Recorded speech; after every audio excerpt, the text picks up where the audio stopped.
بسم اللہ الرحمن الرحیم۔ شروع اللہ کے نام سے جو بڑا مہربان اور نہایت رحم والا ہے۔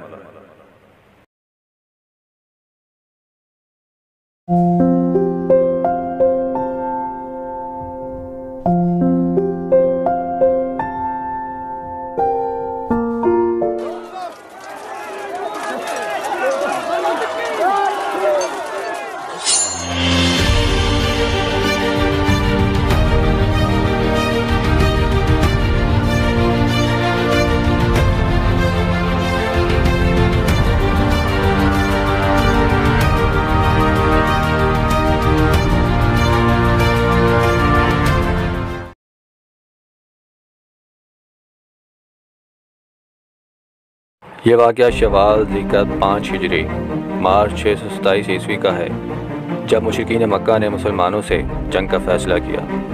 ابو سفیان نے قریش اور دیگر قبائل یہاں تک کہ یہودیوں کو بھی جنگ پر راضی کیا اور کئی معاہدے کیے اور آخرکار ایک بہت بڑی فوج تیار کر لی۔ مگر دوسری جانب مسلمانوں نے سلمان فارسی کے مشورے سے مدینہ کے ارد گرد ایک خندق کھود ڈالی۔ آج کی اس ویڈیو میں آپ کو غزوہ خندق یعنی غزوہ احزاب کے بارے میں بتایا جائے گا، لیکن اگر آپ نے ابھی تک ہمارے چینل کو سبسکرائب نہیں کیا تو سبسکرائب کا بٹن دبا کر سبسکرائب کر لیجئے۔ دوستو، ویسے تو مسلمانوں نے بہت سی جنگیں لڑی ہیں، لیکن جس جنگ کے بارے میں آج ہم بات کریں گے اس کا نام جنگ خندق یا غزوہ احزاب ہے۔ اس احزاب کا نام اس لیے دیا جاتا ہے کیونکہ یہ کئی قبائل کا مجموعہ تھی۔ یہ جنگ تقریباً 27 دن چلی، جو کہ یاترب یعنی کہ مدینہ اور یہودی قبیلوں کے درمیان لڑی گئی۔ یہودیوں کی تعداد تقریباً 10,000 جبکہ مسلمانوں کی تعداد 3,000 بتائی جاتی ہے۔ جب بات صف اول کے سپہ سالاروں کی آتی ہے تو مسلمانوں کے سپہ سالار محمد صلی اللہ علیہ وسلم تھے اور ان کے ساتھ حضرت علی اور سلمان فارسی تھے۔ اسی طرح اسرائیلی قبائل کے سپہ سالاروں میں ابو سفیان، عمر ابن عبد الود اور طلحہ تھے۔ دوستو، اس جنگ کا ذکر قرآن میں سورۃ الاحزاب میں بھی آیا ہے۔ قرآن میں اس جنگ کا حوالہ مسلمانوں کو یہ بتانے کے لیے دیا گیا ہے کہ جو بھی اسلام کے خلاف جائے گا وہ ہر جنگ میں شکست کھا جائے گا۔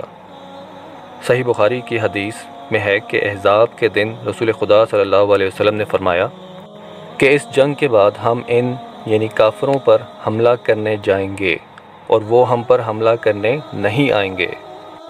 اب بات آتی ہے کہ اس جنگ کی کیا وجہ تھی۔ اس جنگ کی وجہ مدینے کو اس حملے سے بچانا تھا جس جنگ کی قیادت اسرائیلی قبائل بنو قینقاع اور بنو نذیر کر رہے تھے، جو کہ قریش کے ساتھ اتحاد میں تھے۔ حضور صلی اللہ علیہ وسلم نے بنو نذیر کے کچھ سرداروں کو مدینے سے خیبر کی طرف نکال دیا تھا، جس کا انتقام لینے کے لیے انہوں نے حملے کی تیاری کی۔ بہت نامور اسکالر ابن خطیر لکھتے ہیں کہ سازش میں مدد کرنے والوں کے آنے کی وجہ یہ تھی کہ بنو نذیر کے سرداروں کا ایک گروہ جنہیں رسول خدا نے مدینے سے خیبر کی طرف بے دخل کر دیا تھا، جن میں سلم بن عبد الحقیق، سلم بن مسکم اور کنانہ بن الربی شامل تھے، جو کہ مکہ کی طرف گئے اور قریش کے سرداروں سے ملے اور انہیں رسول خدا کے خلاف جنگ پر اکسایا۔ اسی طرح اسرائیلی سرداروں کا گروہ غطفان اور قیس اعلان کے قبیلوں کے پاس بھی گیا اور انہیں رسول خدا کے خلاف جنگ شروع کرنے کی تلقین کی اور اپنی مدد فراہم کرنے کی یقین دہانی بھی کروائی۔ اب مسلمانوں کی دفاعی حکمت عملی کے بارے میں بات کرتے ہیں کہ جب رسول خدا صلی اللہ علیہ وسلم کو یہ خبر ملتی ہے کہ یہودی مسلمانوں کے خلاف سازش تیار کر رہے ہیں تو آپ صلی اللہ علیہ وسلم نے فوراً اپنے ساتھیوں کو بلایا اور مشورہ لیا۔ اس دوران حضرت سلمان فارسی نے رسول خدا صلی اللہ علیہ وسلم کو مدینے کے ارد گرد خندق کھودنے کا مشورہ دیا، جس کا مقصد یہودیوں کی راہ میں رکاوٹ کھڑی کرنا تھا۔ خندق مدینے کی جنوبی حصے میں کھودی گئی کیونکہ مدینے کا باقی حصہ پہاڑوں اور درختوں سے گھرا ہوا تھا۔ مدینے کے ہر اہل مسلمان نے بشمول محمد صلی اللہ علیہ وسلم کے خندق کھودنے میں اپنا کردار ادا کیا۔ خندق کو کھودنے میں تقریباً 6 دن لگ گئے۔ خندق کی لمبائی تقریباً 5 کلومیٹر اور گہرائی تقریباً 2.5 میٹر تھی اور اتنی چوڑی تھی کہ گھوڑ سوار جس لگا کر بھی پار نہیں کر سکتا تھا۔ یاد رہے کہ خندق کھودنے کی روایت ایرانیوں کی تھی، جبکہ عرب میں یہ طریقہ پہلی بار آزمایا گیا، جس نے یہودیوں کو حیرانی میں مبتلا کر دیا۔ جب یہودیوں نے دیکھا کہ یہاں تو خندق کھود دی گئی ہے تو انہوں نے اس کے پاس ہی پڑاؤ ڈالا اور سب ترکیبوں سے ہار کر اپنے سب سے بہادر سپہ سالار عمر، جو کہ 100 سے زیادہ جنگیں لڑ چکا تھا اور بہت طاقتور اور خطرناک آدمی تھا، کو خندق کی دوسری جانب بھیجنے میں کامیاب ہو گیا۔ اور پہنچنے کے بعد اس نے کہا کہ ہے کوئی میرے مقابلے کا؟ اس وقت کوئی کھڑا نہ ہوا، لیکن حضرت علی رضی اللہ تعالیٰ عنہ کھڑے ہو گئے اور حضور صلی اللہ علیہ وسلم سے کہا کہ میں جاؤں گا، لیکن حضور صلی اللہ علیہ وسلم نے علی سے کہا کہ بیٹھ جاؤ، تم ابھی بچے ہو اور یہ بہت طاقتور شخص ہے۔ حضرت علی رضی اللہ تعالیٰ عنہ کی اس وقت عمر تقریباً 23 سال تھی۔ عمر نے پھر آواز لگائی کہ کون ہے میرے مقابلے میں؟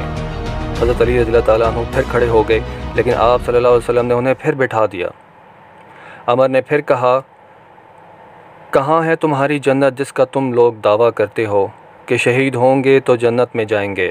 تم میں کوئی شخص بھی جنت کا شوقین نہیں ہے؟ حضرت علی رضی اللہ تعالیٰ عنہ پھر کھڑے ہو گئے۔ آپ صلی اللہ علیہ وسلم فرمایا کہ کہاں جا رہے ہو علی؟ یہ عمر ہے، تم بیٹھ جاؤ۔ حضرت علی رضی اللہ تعالیٰ عنہ نے کہا کہ یہ عمر بھی ہے تو تب بھی میں جاؤں گا۔ اس پر آپ صلی اللہ علیہ وسلم نے کہا کہ چلو ٹھیک ہے، جاؤ۔ پھر آپ صلی اللہ علیہ وسلم نے علی کے لیے دعا کی۔ حضرت علی رضی اللہ تعالیٰ عنہ یہ شعر کہتے ہوئے جا رہے تھے کہ میں ہوں جس کا نام اس کی ماں نے حیدر رکھا ہے۔ حیدر کہتے ہیں شیر کو، وہ شیر جو پلٹ پلٹ کر حملہ کرتا ہے، اس لیے آپ رضی اللہ تعالیٰ عنہ کو حیدر کرار یعنی کہ پلٹ پلٹ کر وار کرنے والا شیر کہتے تھے، جو کہ آپ رضی اللہ تعالیٰ عنہ کا لقب بھی تھا۔ جب آپ رضی اللہ تعالیٰ عنہ اس کے سامنے پہنچے تو عمر کہنے لگا کہ تم کون ہو؟ آپ رضی اللہ تعالیٰ عنہ نے کہا کہ میں علی ہوں، علی ابن عبد المطلب۔ انہوں نے اپنے دادا کا نام لیا۔ اس نے کہا کہ مطلب کا بیٹا علی؟ آپ رضی اللہ تعالیٰ عنہ نے کہا نہیں، علی بن ابی طالب۔ اس دفعہ آپ رضی اللہ تعالیٰ عنہ نے اپنا صحیح نام اور بلدیت بتائی، میں ابو طالب کا بیٹا علی ہوں۔ تو اس نے کہا کہ بھتیجے تم کہاں سے آ گئے ہو؟ جاؤ واپس جاؤ، تمہیں مارنا تو میری شان کے خلاف ہوگا۔ جاؤ محمد سے کہو کہ کسی اور کو بھیجے، میں تمہیں مارنا نہیں چاہتا۔ لیکن اس پر حضرت علی رضی اللہ تعالیٰ عنہ نے کہا لیکن میں تو تمہیں مارنا چاہتا ہوں۔ اس پر عمر کو غصہ چڑھ گیا اور غصے میں جا کر حضرت علی پر وار کیا۔ حضرت علی نے ڈھال سے روکا، اس نے پھر وار کیا اور پھر دوبارہ وار کیا۔ اس مرتبہ وار اتنا طاقتور تھا کہ حضرت علی کا ڈھال ٹوٹ گیا اور آپ رضی اللہ تعالیٰ عنہ کے کندھے مبارک کو زخمی کر دیا۔ اب آپ رضی اللہ تعالیٰ عنہ نے پلٹ کر حملہ کیا، حیدر کرار، اور آپ رضی اللہ تعالیٰ عنہ کا وار اتنا بھاری اور مضبوط تھا کہ آپ کی تلوار عمر کی ڈھال کو توڑتی ہوئی اس کے کندھے پر لگی اور پورے وجود کے 2 ٹکڑے کر ڈالے۔ پھر اس کی لاش پر پاؤں رکھ کر آپ رضی اللہ تعالیٰ عنہ نے کہا کہ یہ ہے پتھر کا پجاری اور میں ہوں ایک رب محمد کا پجاری۔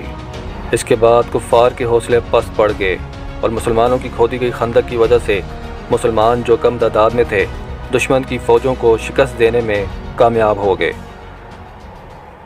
اور اس جنگ کی فتح کی پیشن گوئی محمد صلی اللہ علیہ وسلم نے خندق کھودتے وقت کر دی تھی۔ آپ صلی اللہ علیہ وسلم نے فرمایا کہ یہ قریش کی مسلمانوں اور اسلام کو تباہ کرنے کی آخری کوشش ہے، آج کے بعد سے ہم ان پر حکومت کریں گے۔ مسلمانوں نے یہ جنگ آخر کار جیت لی، حالانکہ مسلمان صرف 3000 اور دشمن کی فوجیں تقریباً 10,000 تھیں۔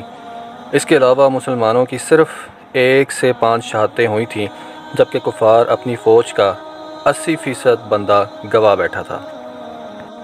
اس کے بعد مسلمانوں نے بنو قریظہ کے محلوں کو مزید فتح کیا اور ان قبائل پر فخر کے ساتھ حکومت کی، کیونکہ ان قبائل سے زیادہ لوگوں نے اسلام قبول کیا اور بعد میں اس خطے میں اسلام کو فروغ بھی ملا۔ دوستو، اس جنگ میں سب سے بڑی رکاوٹ جس قبیلے نے کھڑی کی اس قبیلے کا نام بنو قریظہ تھا، جو کہ ایک یہودی قبیلہ تھا اور مدینے میں ہی آباد تھا۔ شروع میں اس قبیلے نے غیر جانبدار رہنے کی کوشش کی، لیکن آخرکار قریش کے ساتھ مذاکرات کے لیے تیار ہو گیا۔ دوستو، اب ہم غزوہ خندق کے کچھ حقائق جاننے کی کوشش کریں گے، جس کو انگریزی میں facts about the battle of trench کہا جاتا ہے۔ دوستو، غزوہ احزاب 5 ہجری میں ہوئی، جو کہ شوال کے آخری ہفتے میں شروع ہوئی اور رمضان تک جاری رہی۔ اس کے بعد حضرت سلمان فارسی نے خندق کھودنے کا مشورہ دیا اور یہ خندق 6 دن میں کھودی گئی۔ حضرت جابر رضی اللہ تعالیٰ عنہ کے گھر میں معجزہ پیش آتا ہے جس کا لنک ڈسکرپشن میں موجود ہے۔ اس کے بعد زباب کی پہاڑی ہے جو کہ رایا کے نام سے بھی مشہور ہے۔ وہ پہاڑی ہے جہاں خندق کی کھدائی کے دوران حضرت محمد صلی اللہ علیہ وسلم نے ایک بڑی چٹان کو ضرب لگائی اور وہ ٹکڑوں میں بٹ گئی اور اس میں سے روشنی خارج ہوئی، جس پر حضور صلی اللہ علیہ وسلم نے مسلمانوں کو فارس، یمن اور شام پر آنے والی فتح کی مبارک دی۔ یہ وہ جگہ ہے جہاں مسجد رایا واقع ہے۔ اس خندق کی وجہ سے کفار مدینے میں داخل نہ ہو سکے۔ اس کے بعد حضرت علی رضی اللہ تعالیٰ عنہ نے عمر کو قتل کیا جو دشمن کے اعلیٰ سپہ سالاروں میں سے ایک تھا، اور سیرہ پر دوبارہ قبضہ کر لیا۔ اس کے بعد مدینہ کے جنوب میں بنو قریظہ نے مسلمان عورتوں اور بچوں پر حملہ کیا اور ان کے گھروں کو گھیر لیا تھا۔ جب حضور صلی اللہ علیہ وسلم کو اس گھیراؤ کے بارے میں پتہ چلا تو آپ صلی اللہ علیہ وسلم نے ان کی حفاظت کے لیے فوج بھیجی جس نے وہاں بنو قریظہ کو بھی شکست دی۔ دوستوں، مسلمانوں کی اس فتح میں ایک آدمی نے بہت اہم کردار ادا کیا جس کا نام نعیم بن مسعود تھا، جس کا تعلق اشجع قبیلے سے تھا اور دشمن قبیلوں میں بہت معزز تھا۔ آپ صلی اللہ علیہ وسلم کے پاس آئے اور اسلام قبول کر لیا اور مسلمانوں کو اپنی مدد کی پیشکش بھی کی۔ رسول صلی اللہ علیہ وسلم نے ان سے قریش اور بنو قریظہ کے درمیان اتحاد توڑنے کو کہا۔ نعیم بنو قریظہ کے پاس گیا اور کہا کہ قریش سے تقریباً 50 سردار گارنٹی کے طور پر مانگو کہ قریش جنگ چھوڑ کر نہیں جائے گا۔ نعیم پھر ابو سفیان کے پاس گیا اور کہا کہ بنو قریظہ نے حضور صلی اللہ علیہ وسلم سے معاہدہ کیا ہے کہ بنو قریظہ حضور صلی اللہ علیہ وسلم کو 50 قریشی سردار دے گا تو ان کی معافی ہو جائے گی۔ جب ابو سفیان نے کعب جو کہ بنو قریظہ کا سردار تھا رابطہ کیا اور حملے کے بارے میں پوچھا تو کعب نے 50 سردار مانگے گارنٹی کے طور پر، مگر ابو سفیان نے انکار کر دیا کہ یہ سوچ کر کہ نعیم ٹھیک کہہ رہا تھا۔ تو اسی طرح کعب نے بھی یہی سوچا اور اس چیز نے مسلمانوں کو فتح سے دوچار کر دیا۔ نبی کریم صلی اللہ علیہ وسلم نے جب اتحاد توڑنے کی خدا سے دعا کی تو خدا نے آندھی کا طوفان بھیجا جو دشمن فوجوں کو اڑا لے گیا۔ مسجد الفتح وہ جگہ تھی جہاں حضور صلی اللہ علیہ وسلم نے دشمنوں کو شکست دینے کے لیے خدا سے دعا کی تھی۔